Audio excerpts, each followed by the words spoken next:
This is NDTV and you are watching NDTV Prime.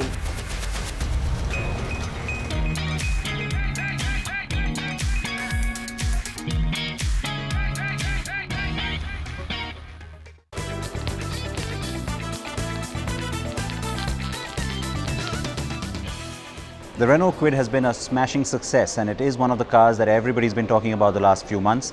If anything, we are very happy with it as well because it is the reigning 2016 NDTV Car of the Year and it becomes more special as the CNB Viewer's Choice Car of the Year.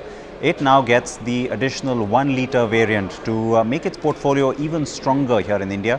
And speaking about that with us is the NDTV Automotive Man of the Year, Mr. Sumit Sawhney, who's joining us right now. Sumit, good to see you. Hi, same here, Siddharth. And you got the new car behind you already. Absolutely. So we're going to jump straight in and start talking about that. So thanks for joining us. The 1-litre, we always knew it was coming. You had sort of made that clear at the start that this is something you would do. At the Auto Expo, we talked about it again, and then the car is now here. I've driven the car. I think we've spoken about that part of it, but how important is it for you, considering the 0.8 is already such a big success? Mm-hmm. But Kwid, as you know, has been a big success. But and Renault, practically, we are a 4-year-old brand in this country.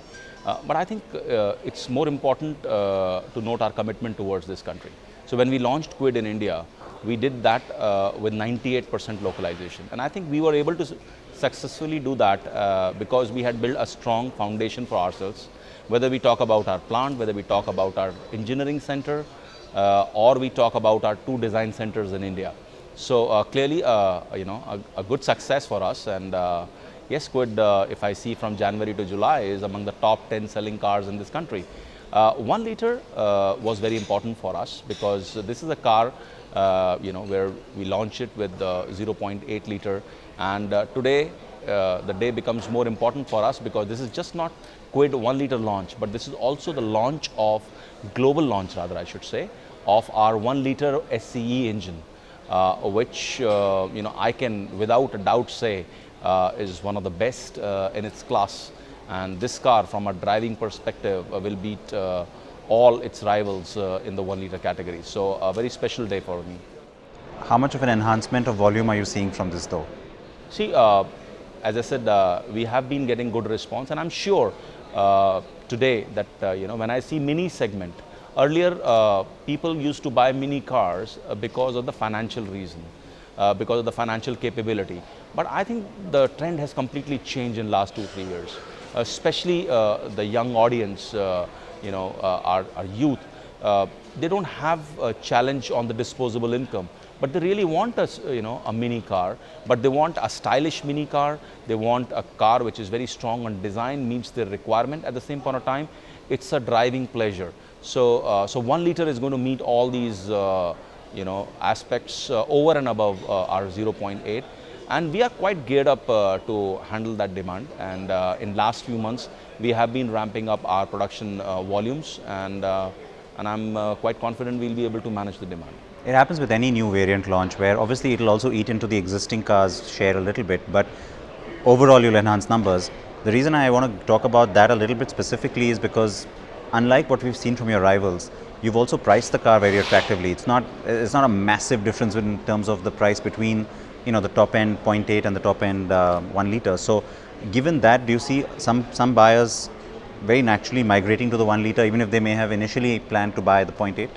It is possible, Siddharth, and that's why we have launched this car in our RXT and RXT option version, which is the top end version. And if a customer who is currently looking forward to buy a 0.8-litre top end will have this as an opportunity. Which has been your biggest seller anyway, right? Exactly. But end. If you see from an overall perspective, as I said, mini segment has seen a lot of change. So there are people, those who are buying mini cars, especially in upcountry India, are buying because probably that's their first car, or they want to buy a car in a certain financial budget. So you have that set of customer, and you also have a set of customer who's looking forward to something more peppier, more smarter. So I think with Kwid we are able to capture both the spectrums.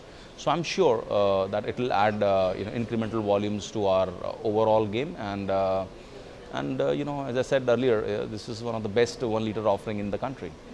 I have no doubt that, of course, the volumes will be enhanced too. I think that we're sitting at a point where we've seen where the market is, what the consumer is looking for. So yeah, I'm happy to endorse that view. But then we come to the point about what this platform represents. I mean, at the time when you first unveiled it, we heard from Mr. Gon about CMFA and its potential globally. We're starting to see little sort of pieces of that coming together now. Car is going to Brazil as well. Where does that go from here? Because while we'll probably see, of course, one more variant I know on this car coming, beyond the Kwid, where does that platform go?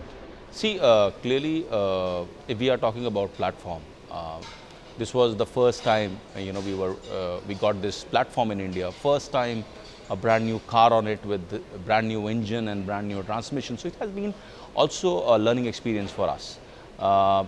As you rightly said, yeah, there was no precedent from anywhere to sort of take exactly, yeah. Exactly. So this was an innovation, and clearly, we have going forward, we have one more variant, which is AMT, which is in the pipe, and we are currently working on more opportunities. So if you ask me whether CMFA platform has got opportunity to create more cars, my answer is yes. And what would be those cars? We are still working towards it. So yeah, I wish you'd tell me that. I know you won't. But yes, there are opportunities, and why not? Because if we see Renault, and if I see my portfolio in India, more than 70% of the cars which are sold are less than 4 meters.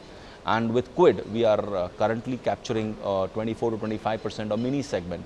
So clearly, opportunity for us for future. But that doesn't limit us from launching cars more than 4 meters also. But we are talking specific of this platform. So clearly, opportunities are there. I'll tell you why I asked you that, because when you first talked about CMFA, at the time it seemed like it was going to be a family of vehicles that will help you achieve the targets you have in India. Now you've already done 5% market share without getting into those other cars, so that will only make your market share grow, and obviously your target grow as well from there. So firstly, do you have a new target? And secondly, how important will it be to have multiple vehicles which, like you said, address 70% of the market? See, it is important, and for Renault, India is not a short-term strategy; it's a long-term strategy. So, if you go back to our conversations in previous years, I've always said that we are building the runway, we are building the foundation. So, whether it is a plant, whether it is technology center, design centers, the whole idea was to build a strong foundation and then move forward. And then came Kwid. So we are quite geared up for future, and we need to go step by step. I think it is important for us two things. One is the portfolio management, wherein we plug the gaps for future, and also the life cycle management of the existing cars. So clearly, when 2014 I announced my midterm plan, I said we need to achieve 5% market share by end of 2017. Probably we'll achieve it this year, and we have to set new goals for ourselves, not yet done. But I think more important for us is to build the right portfolio, so that our customers, whether it is existing customers coming from Kwid or Duster or Logi, they have alternatives to graduate within the Renault family, and also segments which we feel will be future opportunities. One thing for sure, whatever will be coming from Renault side, it won't be a me too product. We are looking forward to innovative products. But do you, well, I mean, sounds a little fickle for me to ask you this, but I'm going to ask you anyway. Is it then fair to say that at least it's realistic now for a company like yourself to say by 2020 maybe we should look to double that market share? 10% share? Is that too distant? I won't put a percentage to it, but I would say why not to take an aggressive target, because our idea is to build a right portfolio of cars. Keep your customer satisfied. That's very, very important for us. And I think if I see the brand, we launched Duster in July of 2012, and if you see 4 years, and we are already number 6 in the country, if I see now, and holding 4.5% market share cumulatively. So why not? But we want to be aggressive, but we want to be rationally aggressive. Making sure that we give right product to our customers at the right price, which is very important, with right quality. So I think it's a combination, and we are more committed towards customer satisfaction at this stage. So definitely step by step. Question I have to ask you is also something that was talked about in the past, but of late we haven't heard it too much, which is, and I believe Mr. Gohan was quoted as saying that one of the things which would be important for the Renault-Nissan alliance in India would be to say that at least a combined market share of 10%. Is that still something that sort of fits into this purview, or is that more a, let's say the second objective and not the primary objective? No, I think, as you know, in India, we have, as an alliance, we have a joint venture plant, we have a joint venture technology center. So I think it's very, very important for us to grow together. And I think, on both sides, we are moving towards that direction. And I'm very confident that, whatever our CEO has said in past, together as a team, we will try to achieve that.